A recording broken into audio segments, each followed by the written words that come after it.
بسم الله الرحمن الرحيم. الحمد لله رب العالمين، والصلاة والسلام على أشرف الخلائق أجمعين، سيدنا وسيد الأولين والآخرين، حبيبنا وحبيب إله العالمين، إمام المرسلين وخاتم النبيين، شفيع المذنبين ورحمة للعالمين، أبي القاسم المصطفى محمد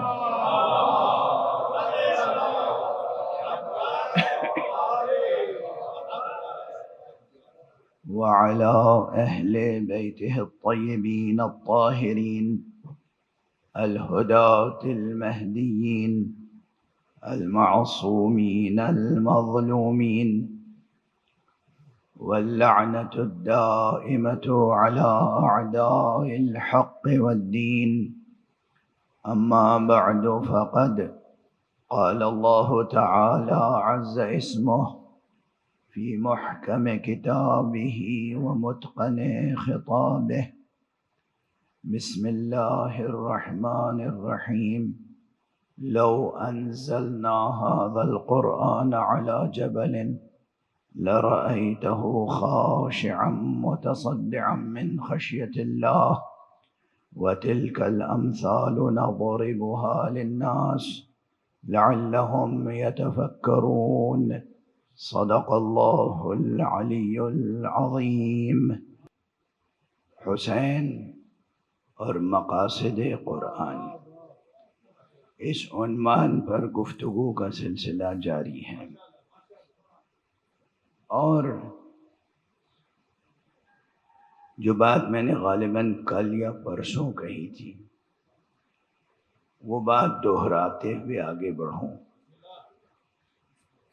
مقاصد قرآن کی بھی کئی سطحیں ہیں،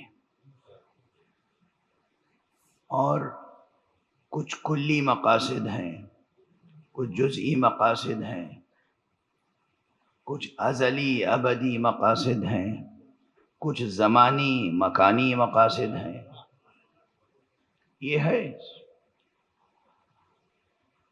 میں نے عرض کیا کہ پورے قرآن مجید کے کچھ مقاصد ہیں، کچھ ہر سورے کے اپنی جگہ مقاصد ہیں، کچھ ہر آیت کے اپنی جگہ مقاصد ہیں، کچھ مقاصد وہ ہیں جو عامت الناس کے لیے ہیں، کچھ مقاصد اسی قرآن میں ایسے ہیں جو صرف معصومین کے لیے ہیں۔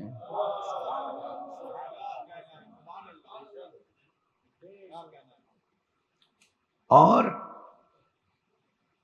سب سے بڑا مقصد جو تمام عالم انسانی کے لیے ہے وہ یہ کہ اللہ سبحانہ و تعالی تک اگر پہنچنا ہے تو بس در مصطفیٰ سے وابستہ ہو جاؤ۔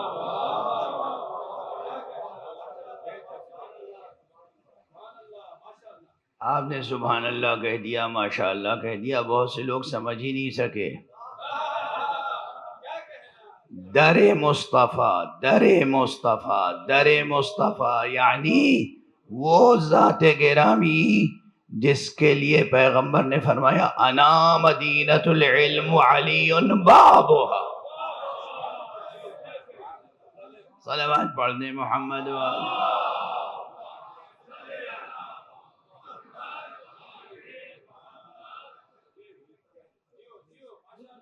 اور کیا در مصطفیٰ سے آپ کیا سمجھتے ہیں؟ وہ لکڑی کا چوکھٹ، اس کی اپنی عظمت ہے، اس کی اپنی عظمت ہے، اسے بوسہ دینا بدعت نہیں ہے، عشق کی عبادت ہے۔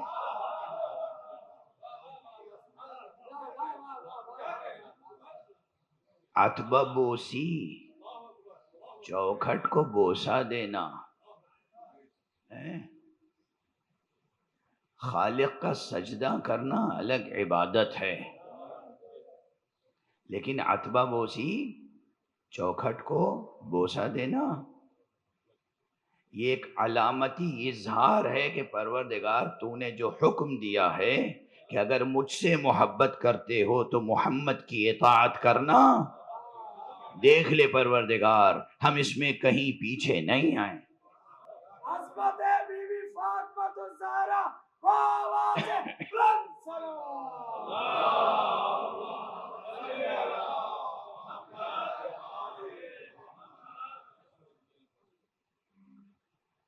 کیسے ہوں گے وہ لوگ اور کیسی ہوگی ان کی بنائی ہوئی شریعت جو انسانی جذبات کے مظاہر کو نہیں سمجھتے، جو انسانی جذبات کو نہیں سمجھتے۔ بہرحال گفتگو مقاصد قرآن کی کل اس منزل تک پہنچی تھی کہ سورہ مبارکہ حمد کے بعد سورہ بقرہ ہے، اور سورہ بقرہ کا یوں سورہ بقرہ میں بعض فقہا نے فرمایا ہے کہ اس ایک سورے میں 500 احکام ہیں۔ مجھے یاد نہیں، کل غالباً مجھ سے سہو ہوا، میں نے 200 احکام کہے، ہاں وہ سہو تھا۔ بعض علماء نے کہا ہے کہ 500 کے قریب احکام صرف اس ایک سورے میں ہیں۔ اب یہ الگ بحث ہے، کبھی صرف آیات الاحکام پہ گفتگو ہوگی تو پھر یہ موضوع چھڑے گا کہ قرآن مجید میں احکام سے متعلق آیتیں کتنی ہیں، اس میں بھی اختلاف ہے۔ کچھ لوگ کہتے ہیں کہ پورے قرآن مجید میں بہت سے موضوعات ہیں، احکام سے متعلق صرف 500 آیتیں ہیں۔ پورے قرآن میں احکام سے متعلق 500 آیتیں ہیں۔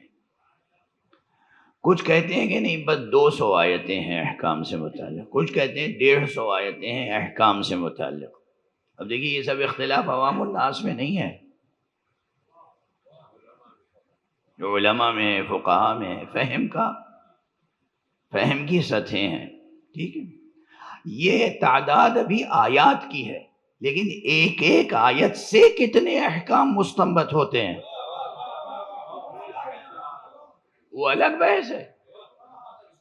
یہ تو صرف آیات الاحکام کی بات ہے، لیکن ایک ایک آیت میں کتنے احکام ہیں۔ ایسی آیتیں بھی قرآن مجید میں ہیں جس میں ایک آیت سے 12 سے زیادہ احکام ثابت ہوتے ہیں، 14 سے زیادہ احکام ثابت ہوتے ہیں۔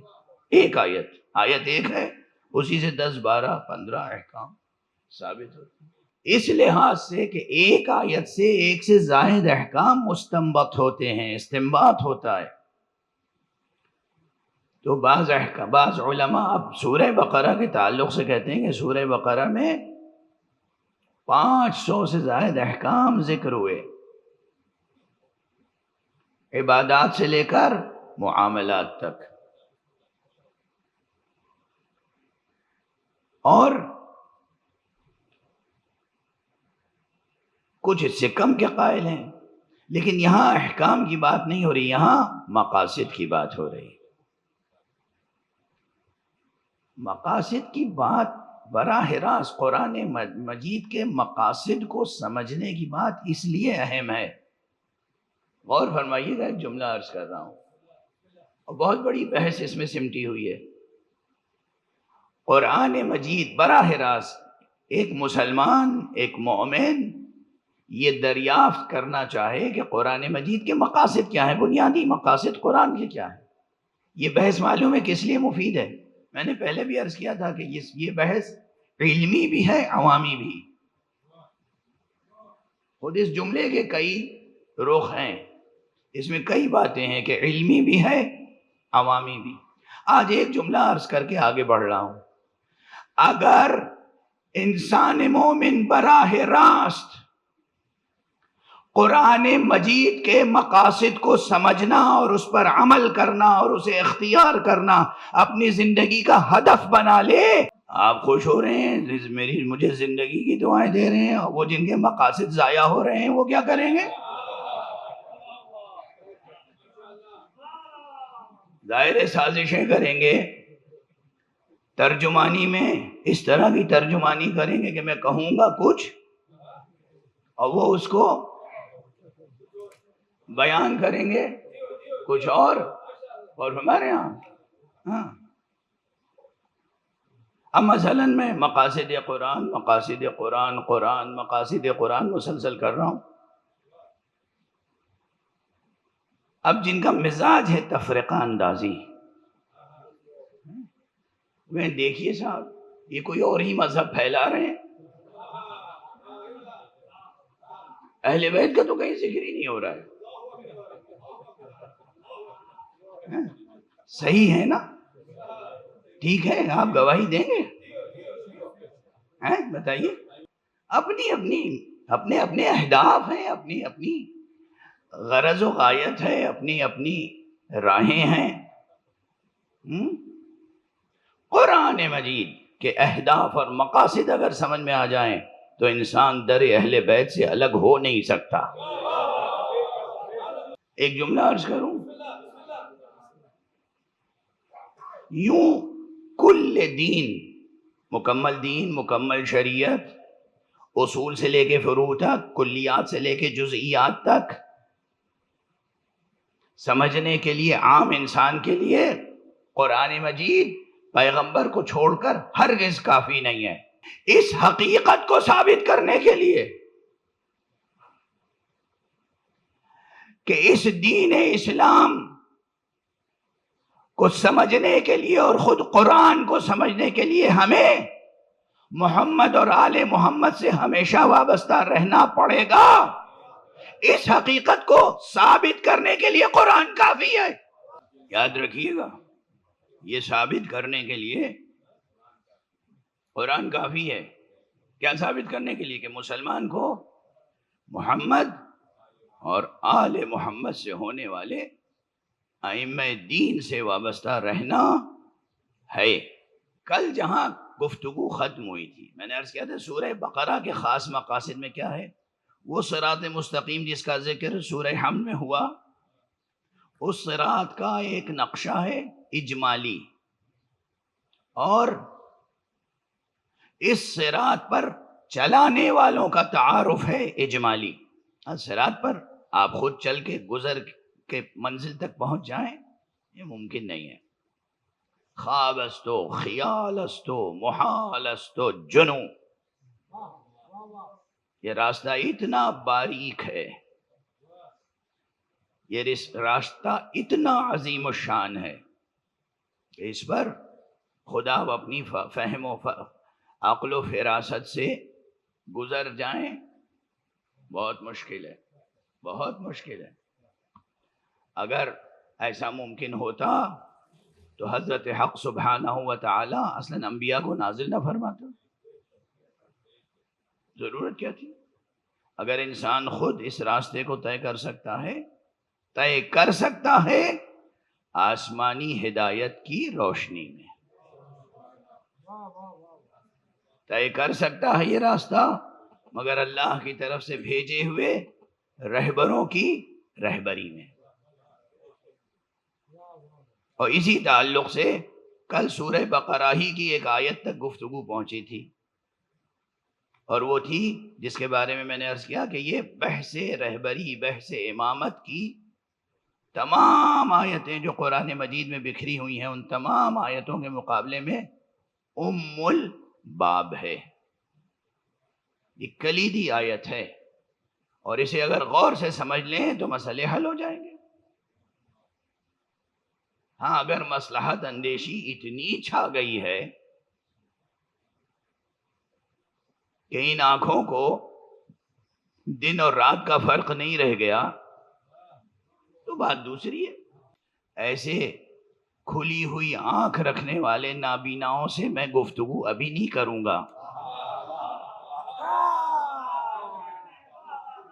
ہر گفتگو کا ایک موقع ہوتا ہے. میں ایک عام بات کہہ کے آگے بڑھ رہا ہوں، پھر ذرا ٹھہر کے اس آیت پہ غور کر لیجئے. آیت کیا تھی؟ جناب ابراہیم علی نبینا وعلیہ الصلاۃ والسلام، علیہ وعلی نبینا الصلاۃ والسلام.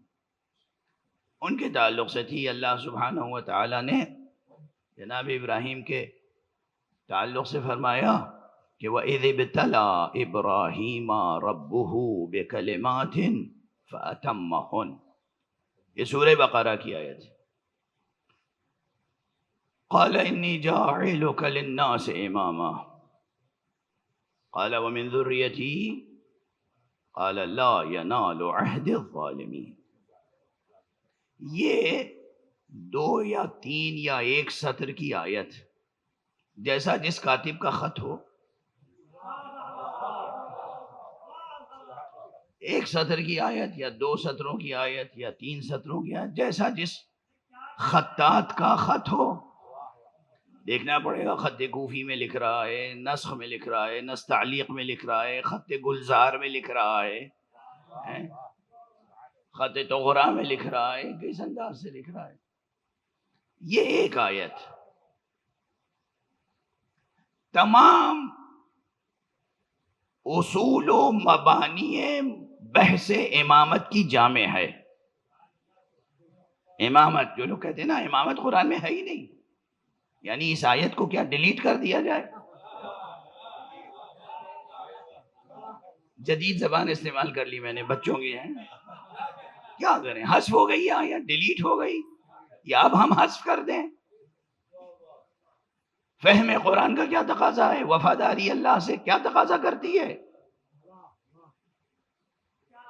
منسوخ آیتوں میں سے ہے یہ،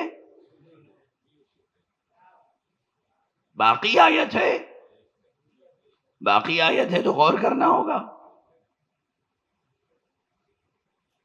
وَإِذِ ابْتَلَىٰ إِبْرَاهِيمَ، کسی اور کی نہیں، اللہ نے ابراہیم کی آزمائش کی۔ میں کل عرض کر چکا ہوں غالباً کہ یہ جملے کی ساخت ایسی ہے کہ ابراہیم کی عظمت کو بیان کرتی ہے۔ اب مثلاً اتنا بڑا مجمع ہے یہاں، یہ ہمارے حضرت علامہ حسین آغا صاحب 20-21 برس قم میں پڑھے ہیں۔ مثال دے رہا ہوں، مولانا دل پہ نہ لے لیجیے گا، اور سامعین غلط فہمی میں، سامعین اپنے دماغ پر نہ لے لیں گے، آپ دل پہ نہ لیجیے گا، یہ دماغ پہ نہ لیں گے، ٹھیک ہے نا؟ ایک چیز خوش طبعی کے ساتھ عرض کر رہا ہوں، فرض کیجئے میں کسی مسئلے میں امتحان لے رہا ہوں، اچھا سب کو چھوڑ کے بجائے اس کے کہ اس بچے سے پوچھوں، اس جوان سے پوچھوں، اس بزرگ سے پوچھوں، میں ان سے پوچھ لوں،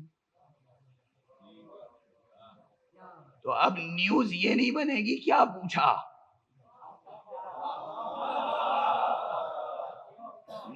نیوز یہ بنے گا ارے آج ان سے پوچھ لیا، ٹھیک ہے نا؟ آج تو جناب ان سے پوچھ لیا، شخص اہم ہے، واضح ہے۔ تو جب شخص کو اہمیت دینی ہوتی ہے تو پھر جملے کی ساخت بدلتی ہے، تو فعل کے بعد فاعل آنا چاہیے، بعد میں مفعول، فعل کے بعد مفعول آ گیا، اس کے بعد فاعل، اور فاعل بھی کون ہے؟ رب، اس کے باوجود وہ بعد میں آئے اور مفعول پہلے آ جائے، کیا قیامت ہے؟ غور فرما رہے ہیں آپ؟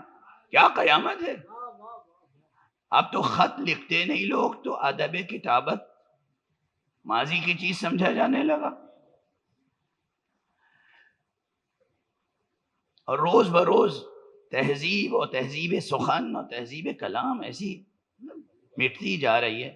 اب وہ واٹس ایپ پہ جو پیغامات آتے جاتے ہیں، اور کس کس طرح کے ایبریویشنز ہیں، اور کس کس طرح کے نئے فریز آ رہے ہیں، وہ آپ لوگ مجھ سے بہتر جانتے ہیں، اس لیے کہ میں شاید سال میں 2-3 بار واٹس ایپ پہ کوئی پیغام کسی کا جواب دیتا ہوں، اور نہیں جواب دیتا ہوں، کسی جوان سے، کسی بچے سے، کسی دوست سے، بیٹے سے، بھتیجے سے، دفتر کے کسی آدمی سے جواب دلوا دیتا ہوں۔ واٹس ایپ سے میں نے رشتہ نہیں رکھا ہے۔ اچھا،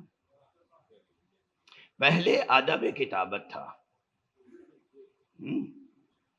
خط کیسے لکھا جائے، اور کون خط لکھے تو کس طرح سے لکھے، اور کس کو خط لکھے تو کس طرح سے لکھے.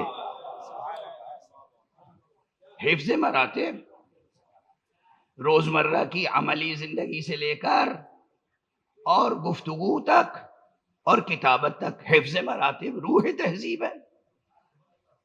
حفظ مراتب روح تہذیب ہے، جان تہذیب ہے. تو مثلا کوئی بادشاہ شہنشاہ کسی کو خط لکھ رہا ہے تو پہلے اپنا نام لکھے گا، بعد میں اس کا جس کو لکھ رہا ہے.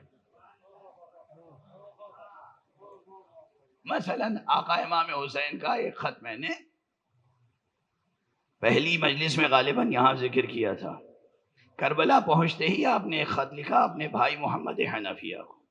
اب حفظ مراتب کا تقاضا کیا ہے؟ دیکھیے ایک سطر کے خط میں بھی کیا کیا سیکھ سکتے ہیں. ایک سطر کا خط ہے. آقا امام حسین امام ہیں، بڑے بھائی ہیں، فرزند علی فرزند زہرا ہیں. محمد حنفیہ وہ چھوٹے بھائی ہیں، امام نہیں ہیں، بی بی زہرا کی اولاد نہیں ہے. اب کتنے تفاوت ہیں. اب امام تمام تر شفقت کے باوجود جو خط لکھتے ہیں اس میں پہلے اپنا ذکر کرتے ہیں، من حسین ابن علی الی محمد ابن علی ومن قبلہ من بنی ہاشم. حسین ابن علی کی جانب سے خط ہے محمد ابن علی کی طرف. یہ حسین ایک لائن کے خط سے کیا کیا تہذیب سیکھ سکتے ہیں آپ. ہیں وہ محمد ابن حنفیہ، مگر اگر ذکر کر دیں کہ من حسین ابن علی الی محمد ابن الحنفیہ تو وہ جو شفقت ہے، جو پیار ہے، جو محبت ہے، جو عزت دینا چاہتے ہیں وہ بات پیدا نہیں ہوگی. فوراً پڑھتے ہی محمد ابن حنفیہ کے دل میں یہ بات پیدا ہوگی یہ زہرا کے بیٹے ہیں. اور میں ہائے افسوس، ایک احساس فروتنی کا، فروتر ہونے کا ایک احساس کمتری پیدا ہو سکتا ہے. یہ امکانات انسانی سطح. فرمایا من حسین ابن علی الی محمد ابن علی. حفظ مراتب بھی ہے، شفقت بھی ہے، تکریم بھی ہے، تعظیم بھی ہے، سب کچھ ہے. ٹھیک ہے نا. یہ بات اس لیے ذکر کر رہا تھا کہ جو جس شخصیت جو ذات جس عظمت اور اہمیت کی حامل ہوتی ہے اس کا ذکر ویسے ہی ہوتا ہے. اب وَإِذِ ابتلا اس کا فاعل کون ہے؟ اللہ. مفعول کون ہے؟ ابراہیم. اللہ کا نام پہلے آنا چاہیے، ابراہیم کا بعد میں. مگر اللہ کہہ رہا ہے وَإِذِ ابْتَلَىٰ إِبْرَاهِيمَ رَبُّهُ. پروردگار نے اپنا نام درمیان میں رکھا، اپنے سے پہلے ابراہیم کا نام رکھا، اپنے سے بعد ابراہیم ہی کا نام رکھا. ضمیر ابراہیم کی طرف پلٹ رہی ہے نا. ٹھیک ہے، یہ کیا آیت کی بلاغت ہے. تو حضرت ابراہیم کی عظمت ابھر کے سامنے آتی ہے. اس کے بعد کیا ہوتا ہے؟ وَإِذِ ابْتَلَىٰ إِبْرَاهِيمَ رَبُّهُ. ابراہیم کا امتحان لیا، کسی اور کا نہیں. اور کس نے امتحان لیا؟ اس کے رب نے. اس کے رب نے امتحان لیا. فَأَتَمَّهُنَّ. اور جب ابراہیم بِكَلِمَاتٍ، بعض امور میں، اب وقت نہیں ہے کہ میں کلمات کی تشریح کروں اس وقت، بعض امور فَأَتَمَّهُنَّ. ابراہیم نے پورا نمبر حاصل کیا، 100 میں 100. تو پھر کیا ہوا؟ قَالَ إِنِّي جَاعِلُكَ لِلنَّاسِ إِمَامًا. ابراہیم اب تم کو میں تمام انسانوں کے لیے امام بنا رہا ہوں. اچھا، اس آیت سے جتنے احکام حاصل ہو سکتے ہیں اور جتنے مفاہیم اخذ کیے جا سکتے ہیں وہ آپ کے سامنے ہیں. اگر عقل صحیح و سالم ہے تو یہ بات سمجھ میں آئے گی کہ اللہ نے امتحان لیا، ایک نہیں کئی امتحانات لیے. بِكَلِمَاتٍ. مثلا ارے ایک بار جناب ابراہیم کو آگ میں ڈالا گیا، معمولی امتحان تھا۔ ابراہیم کو ایک عرصے تک اولاد نصیب نہیں ہوئی، معمولی امتحان تھا۔ ایک عرصے کے بعد اولاد نصیب ہوئی تو کہا اولاد کو جا کے چھوڑ دو وہاں کہ جہاں نہ پانی کا انتظام ہے نہ کھانے کا، بیابان میں چھوڑ کے چلے آؤ۔ یہ چھوٹا امتحان ہے۔ اب جب اس امتحان سے باپ بیٹے گزر گئے تو پھر ایک اور امتحان کا، آپ جا کے بیٹے کو ذبح کر دو۔ کتنے امتحانات ہو رہے ہیں، واضح ہے کتنے امتحانات ہیں۔ ان تمام امتحانات کے بعد فرما رہا ہے کہ انی جاعلک للناس اماما، میں تمہیں تمام انسانوں کے لیے امام بنا رہا ہوں۔ اچھا ایک جملہ اور عرض کروں، امام بنایا یہ اعلان الہی ہے، قرآن میں ثابت ہے۔ امام بنایا کے معنی کیا ہیں؟ کسی ملک کا حاکم بنایا، کسی اسٹیٹ کا گورنر بنایا، بادشاہ وقت بنا دیا، بادشاہ وقت بنا دیا ہے کہیں تاریخ میں؟ جناب سلیمان کی حکومت کا ذکر ہے، جناب داؤد کی حکومت کا ذکر ہے، جناب ابراہیم کی حکومت کا بھی ذکر ہے؟ نہیں ہے۔ تو دنیاوی حاکم اور بادشاہ سیاسی قائد تو نہیں بنایا نا؟ ٹھیک ہے نا؟ اچھا اگر میری اس تفسیر میں تعبیر میں کوئی غلطی ہے تو پھر آیت کو آخر تک پڑھ لیجئے۔ کوئی جمہوری منصب، کوئی جناب والا دنیاوی اور سیاسی منصب نہیں تھا، بلکہ جب جناب ابراہیم نے کہا وَمِن ذُرِّيَّتِي، جواب آیا لا يَنَالُ عَهْدِ الظَّالِمِينَ، میرا عہد ظالموں تک نہیں پہنچے گا۔ یعنی یہ امامت عہد الہی ہے، یہ قرآن ہی کہہ رہا ہے، مفسر نہیں کہہ رہا ہے۔ یا خدا خود فرمائے ابراہیم سے انی جاعلک للناس اماما، میں تمہیں تمام انسانوں کے لیے امام بنا رہا ہوں۔ یا خدا خاتم النبیین سے کہے یا ایھا الرسول بلغ، اے رسول اعلان کر دے کہ تیرے بعد علی سب کا مولا ہے۔ مقصد واضح ہے نا؟ اچھا اب یہاں اور مسئلہ ہے، ہاں ظرافت کاری بہت ہے اس ایک آیت میں۔ کلام کس کا ہے، کتنا تہدار ہے۔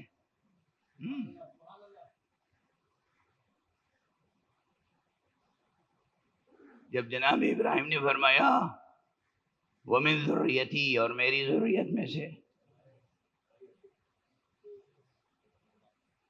صرف یہ نہیں کہا وَذُرِّيَّتِي،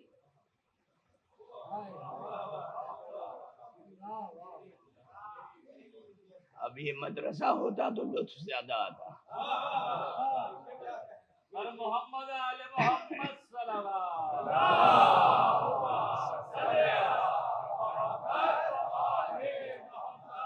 یہ دو حرفی کلمہ جو ہے من، اس کے آنے سے کیا بلاغت بڑھ گئی۔ یہ نہیں کہا وہ ذریتی، ہوا من ذریتی، اور میری نسل سے، جناب ابراہیم کو معلوم تھا میری نسل سے ہونے والے تمام افراد امام نہیں ہو سکتے، بلکہ نسل سے ہونے والے کچھ لوگ امام ہوں گے۔ ٹھیک ہے، وَمِن ذُرِّيَّتِي، اور جواب کیا آیا؟ جواب وہ آیا کہ قیامت تک کے لیے سب کی آنکھیں روشن ہو جائیں جو نور قرآن سے اپنے ذہن و ضمیر و نگاہ کو روشن رکھنا چاہیں۔ کہا ابراہیم تمہاری ذریت سے، تمہاری نسل سے امام ہوں گے، مگر میرا عہدہ، میرا عہد ظالموں تک نہیں پہنچے گا۔ لا ینال عہد الظالمین، ظالم تک نہیں پہنچ سکتا۔ اللہ کا عہد یزید تک نہیں، حسین تک پہنچے گا. اب سمجھ میں آئی بات؟ سمجھ میں آئی بات؟ شرعی قوانین کے تحت یزید شرعی خلیفہ تھا. جس ذات گرامی کی عصمت نے شریعت کو محفوظ رکھا، شریعت کو معصوم رکھا، شریعت کو باقی رکھا، اس کی خلافت کے لیے فرماتے ہیں علی کی خلافت شرعی نہیں تھی. علی کی خلافت شرعی نہیں تھی اور یزید کی خلافت شرعی تھی. اب طے کر لیجئے حسب بھی نسب بھی. اچھا جرم ذرا بڑا لفظ معلوم ہو رہا ہے، اسے تھوڑا ہلکا کر دیں، ظلم کہہ دیں.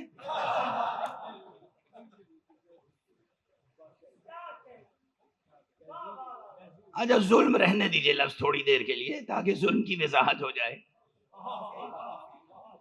کیونکہ اب کیا کہا فرمایا پروردگار نے؟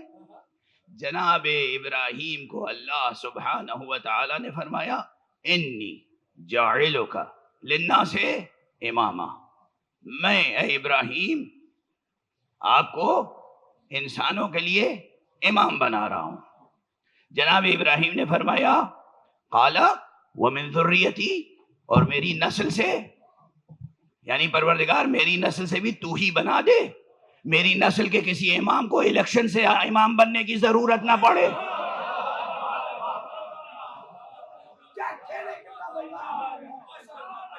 نہ الیکشن نہ سلیکشن. اسی لیے ہم اہل بیت مصطفیٰ آل ابراہیم اور آل محمد سے ہونے والے اماموں کو منصوص من اللہ سمجھتے ہیں. پورے قرآن مجید میں کہیں پوری نماز لکھی ہوئی نہیں ہے. اقم الصلاۃ، اقیم الصلاۃ، اقم الصلاۃ، اقیم الصلاۃ، یقیمون الصلاۃ، بس اس سے آگے کچھ نہیں ہے. پوری صلاۃ کی تفسیر کس نے بتائی؟ محمد نے صلی اللہ علیہ وآلہ وسلم.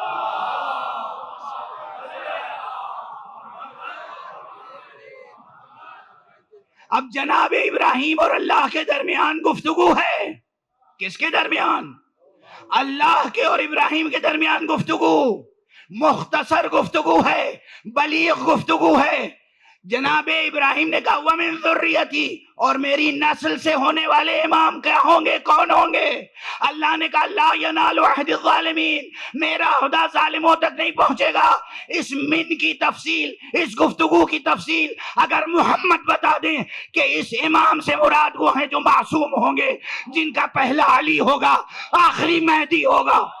بالکل ویسے ہی جیسے نماز کی ترتیب اور اذکار پیغمبر نے سکھائے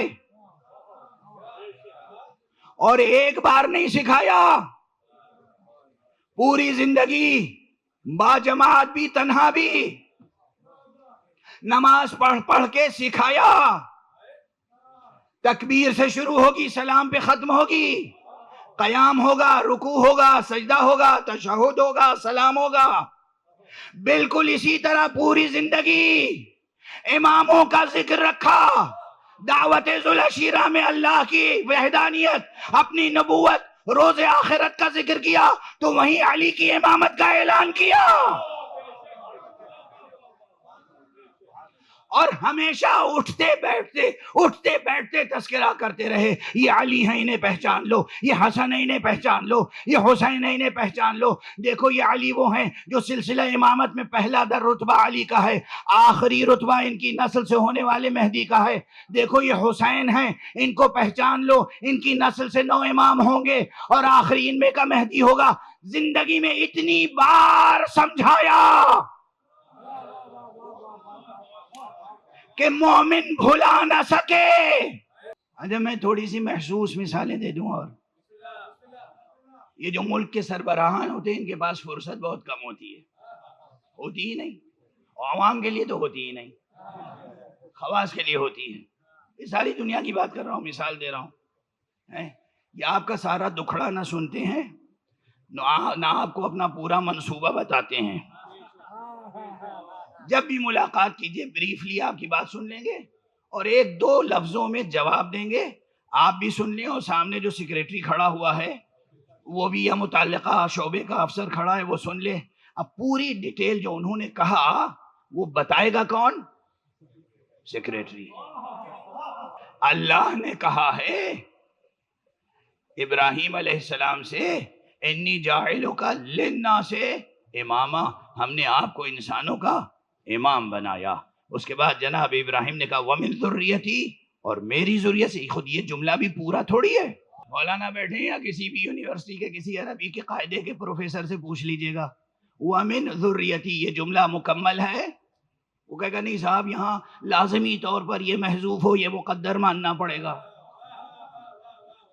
ہیں ومن ذریتی پورا جملہ تو نہیں ہے ہیں؟ اچھا تو اس میں خود محذوف ہے ہی متن قرآن میں. اور اللہ نے کیا جواب دیا؟ لا ینالو عہد الظالمین، میرا عہدہ ظالموں تک نہیں پہنچے گا. اب یہ من ذریتی کی تشریح کون کرے گا؟ میری نسل سے. تو نسل سے ہونے والے امام کون ہوگا؟ جناب ابراہیم نے جو پوچھا اس کی تشریح کون کرے گا؟ اگر پیغمبر خاتم نہ کریں گے تو کون کرے گا؟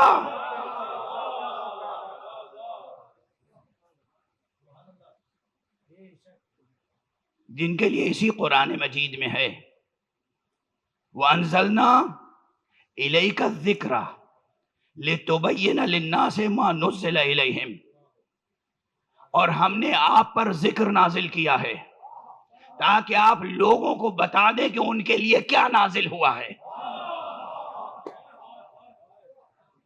یہ قرآن مجید ہی کی آیت ہے. وَأَنزَلْنَا إِلَيْكَ الذِّكْرَ لِتُبَيِّنَ لِلنَّاسِ مَا نُزِّلَ إِلَيْهِمْ، اے پیغمبر ہم نے آپ پر ذکر نازل کیا ہے، ذکر نازل کیا ہے، ذکر نازل کیا ہے. پورے قرآن کی طرف اشارہ ہے ذکر کا، مگر یہاں پر اشارہ ہے پورے قرآن کی طرف، مگر ذکر کہہ کر اشارہ کیوں ہے؟ تاکہ جزئی فرعی فقہی احکام اس میں شامل ہو یا نہ ہو، مگر تاریخ کا وہ روشن باب جو ذکر کہلا سکے وہ ضرور شامل رہے. ابھی میں وضاحت پوری کر نہیں سکا، مگر اس سے زیادہ طاقت ساتھ نہیں دے رہی ہے کہ یہاں ذکر کا لفظ کیوں آیا. کہ ہم نے ذکر نازل کیا ہے آپ پر کس لیے؟ تاکہ لِتُبَيِّنَ لِلنَّاسِ، لوگوں کے لیے آپ واضح کر دیں کہ ان کے لیے کیا نازل ہوا ہے. تو اگر اللہ نے کہا، پیغمبر نے جناب ابراہیم نے کہا وَمِن ذُرِّيَّتِي، تشریح کون کرے گا؟ پیغمبر. اللہ نے کہا لا ینال عہد الظالمین، میرا عہدہ ظالمین تک نہیں پہنچے گا. ظالم کسے کہتے ہیں؟ ممکن ہے کبھی کوئی شخص واقعاً کسی کو تلوار لے کر اپنے ہاتھوں سے قتل نہ کرے، واقعاً کسی کا مال چوری نہ کرے، غصب نہ کرے. یہ جو بڑے بڑے گناہ کہلاتے ہیں جن کے حدود قائم ہیں، ان میں سے کوئی نہ کرے، پھر بھی وہ ظالم ہو، ظالم کہلائے. قرآن مجید ہی گواہ ہے. اور یہی سورہ بقرہ، اسی میں مثال دے دوں ایک مثال ظلم کی اور ظالم ہونے کی. جناب موسیٰ علی نبینا وعلیہ السلام اپنی امت سے فرماتے ہیں وَإِذْ قَالَ موسیٰ، اور یاد کرو جب جناب موسیٰ نے یہ کہا تھا اپنی قوم سے، یا قوم انکم ظلمتم انفسکم باتخاذکم العجل، تم نے خود اپنے نفس پر ظلم کیا ہے، اپنے آپ پر ظلم کیا ہے. کیا کر کے؟ بچھڑے کو، گوسالے کو معبود بنا کر. ظلم کا لفظ آیا نا، انکم ظلمتم انفسکم، تم نے اپنے نفس پہ خود ظلم کیا ہے.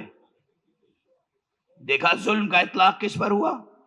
قتل کی طرف اشارہ نہیں ہے، نہب کی طرف اشارہ نہیں ہے، سرقت کی طرف اشارہ نہیں ہے، محاربت کی طرف اشارہ نہیں ہے، کسی اور قبیح عمل کی طرف اشارہ نہیں ہے. اللہ کو اور اللہ کے رسول کو چھوڑ کے گوشالہ پرستی شروع کر دی، یہ ظلم کیا تم نے۔ جناب لقمان اپنے بیٹے کو نصیحت کرتے ہیں سورہ لقمان میں، وہاں فرماتے ہیں ان الشرک لظلم عظیم، بیٹے یہ شرک جو ہے یہ عظیم ظلم ہے۔ تو ظلم کا اطلاق شرک پر ہوا، کفر پر ہوا، اور ظلم کا اطلاق اس سے بڑھ کر اور اس سے وسیع تر ہو کر بہت سے قبائح اور بہت سے جرائم پر ہوا۔ واضح ہوئی بات؟ یہ جو پروردگار نے فرمایا لا ینال عہد الظالمین، میرا عہد یعنی میرا عہد امامت، وہ امامت کا منصب جو میری طرف سے ہے اے ابراہیم، وہ کسی ظالم کو نہیں ملے گا۔ یعنی اگر کسی نے اپنی زندگی میں ایک آن کے لیے بھی شرک کیا ہو، کچھ بن سکتا ہے، امام نہیں بن سکتا۔ امام وہی بن سکتا ہے جس نے زندگی میں کبھی ایک مرتبہ بھی، ایک آن کے لیے بھی، ایک ثانیے کے لیے بھی شرک نہ کیا ہو اور کسی بت کے سامنے سر نہ جھکایا ہو، جس کی گواہی میں امت کہتی ہو کرم اللہ وجہہ، اللہ نے اس کے روح مبارک کو، اس کے مہر درخشاں کو، اس کے چہرے کو وہ کرامت و عظمت بخشی ہے کہ کبھی کسی بت کے سامنے اس نے سجدہ نہیں کیا۔ وہ ہے امام، اور بس وہی ہے امام۔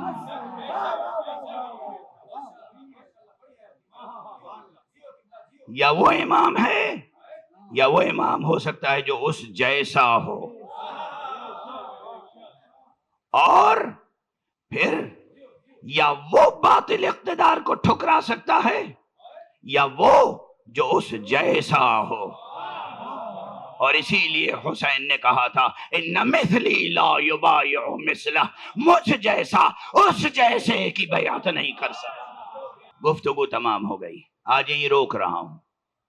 کہہ تو دیا آقا نے ان مثلی لا یبایع مثلہ، مجھ جیسا اس جیسے کی بیعت نہیں کر سکتا۔ مگر حضرت ابراہیم کو امام بننے سے پہلے امتحان دینے پڑے تھے، حسین کو امامت پر فائز رہتے ہوئے قربانیاں دینی پڑی ہیں۔ کیا کیا قربانیاں دی ہیں حسین نے؟ کبھی اکبر کا لاشا اٹھایا، کبھی اون محمد کا لاشا اٹھایا، کبھی قاسم کا لاشا اٹھایا۔ مجلس تمام ہو گئی۔ قاسم امام حسن کے بیٹے تھے۔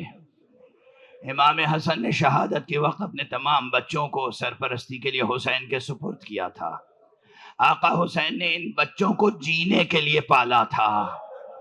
جن کو آقا نے جینے کے لیے پالا تھا انہیں مرنے کے لیے کیسے بھیجتے؟ اسی لیے جب جناب قاسم آئے ہیں اجازت لینے کے لیے تو آسانی سے اجازت نہیں دی، آسانی سے اجازت نہیں دی۔ کہتے ہیں سینے سے لگا کے اتنا گریہ کیا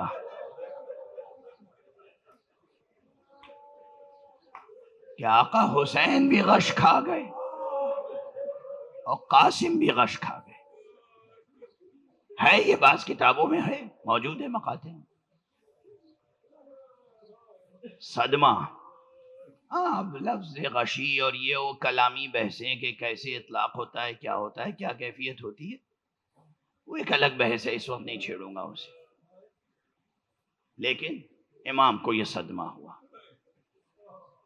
اور وقت گزر چکا، اب دیر تک مسائل پڑھنے کا بھی نہ وقت ہے نہ میرے اندر سکت ہے۔ لیکن آپ یہ فضائے مجلس ہے، یہ ایام محرم ہے، بس 2-3 فقرے عرض کروں گا۔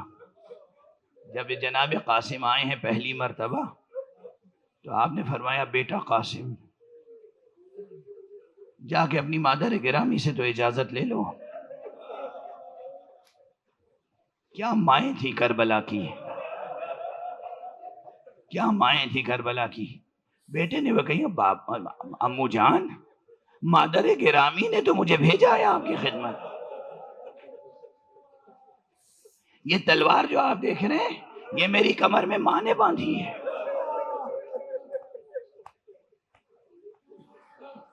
امام نے دیر تک قاسم کو اجازت نہیں دی.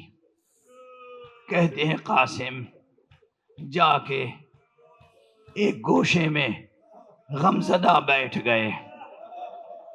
پھر قاسم کو یاد آیا کہ بابا نے ایک تعویذ عنایت فرمایا تھا. کہا تھا جب زندگی میں کوئی بہت بڑی مصیبت آئے تو اسے کھول کے پڑھ لینا, جو لکھا ہو اس پہ عمل کرنا. جناب قاسم نے کہا اس سے بڑھ کے مصیبت کون سی ہوگی, اس سے بڑی مصیبت کیا ہوگی. بابا کی دی ہوئی اس تحریر کو کھول کے پڑھا, مراد حاصل ہو گئی. لے کے خوشی خوشی امو کے پاس پہنچے, آقا حسین کو دکھایا. آقا حسین نے بھائی کی تحریر کو پہچانا, آنکھوں سے لگایا, بوسہ دیا اور پھر آنکھ سے آنسو جاری ہو گئے. پھر بھتیجے کو سینے سے لگایا, دیر تک پیار کیا اور کہتے ہیں ایک بار پھر غشی طاری ہو گئی.